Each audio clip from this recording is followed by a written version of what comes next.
APMC 2025 సంబంధించి మనకి ఈ యొక్క వీడియోలో వచ్చేసి మీకు ఒక గుడ్ న్యూస్ అయితే చెప్పుకోవచ్చు.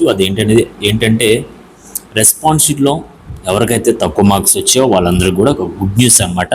అంటే మిగతా వాళ్ళకి కాదా అని చెప్పేసి అంటారు కదా, వాళ్ళకు కూడా అందరికీ ఎంసెట్ ఎగ్జామ్ ఎవరైతే రాశారో అందరికీ కూడా గుడ్ న్యూస్. అది ఏంటంటే ఇప్పుడైతే మనమైతే మాట్లాడుకుందాం.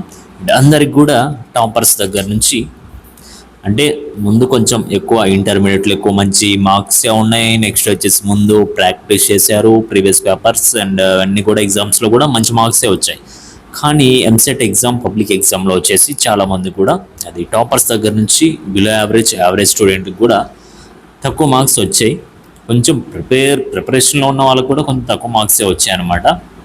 అండ్ ముందు ప్రాక్టీస్ చేసుకుంటే ఒక 80-90 మార్క్స్ వచ్చినా కూడా ఈ యొక్క ఎగ్జామ్లో వచ్చేసి మీకు అందరికి కూడా బోర్డర్ మార్క్స్లో ఉన్నారు. 30 దగ్గర నుంచి 31, 2, 3, 4, 35, 36, 37, 38, 39, 40 మార్క్స్ ఇలా అయితే ఉన్నారనమాట. ప్రతి ఒక్కరు కూడా మీకు అందరికి కూడా ఒక గుడ్ న్యూస్ అయింది చెప్పుకోవచ్చు. అదేంటంటే మీ అందరికీ ఒక మార్క్స్ అనేవి యాడ్ అవుతున్నాయి అనమాట.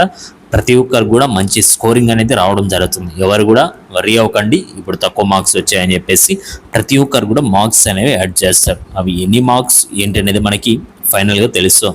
అది ఎప్పుడు తెలుస్తుందంటే మనకి రిజల్ట్స్ ఇస్తారనమాట. రిజల్ట్స్ రోజు మనకి మార్క్స్ అనేవి ఆటోమేటిక్గా యాడ్ చేసి మనకి ర్యాంక్ అయితే ఇవ్వడం జరుగుతుంది. కాబట్టి ప్రతి ఒక్కరు కూడా అప్పటి వరకు అయితే వెయిట్ చేయండి. వచ్చిన తర్వాత మీకైతే అప్డేట్ అయితే ఇవ్వడం జరుగుతుంది. ప్రతి ఒక్కరు కూడా ఛానల్ సబ్స్క్రైబ్ చేసుకొని బెల్ ఐకాన్ అయితే ఆన్ చేసి పెట్టుకోండి. డిస్క్రిప్షన్లో మీకు వాట్సాప్, టెలిగ్రామ్ లింక్స్ ఉంటాయి. ప్రతి ఒక్కరు కూడా వాటిలో జాయిన్ అవి వస్తున్న అప్డేట్స్ అన్ని కూడా ఫాలో అవుతుంది. Okay guys, thank you.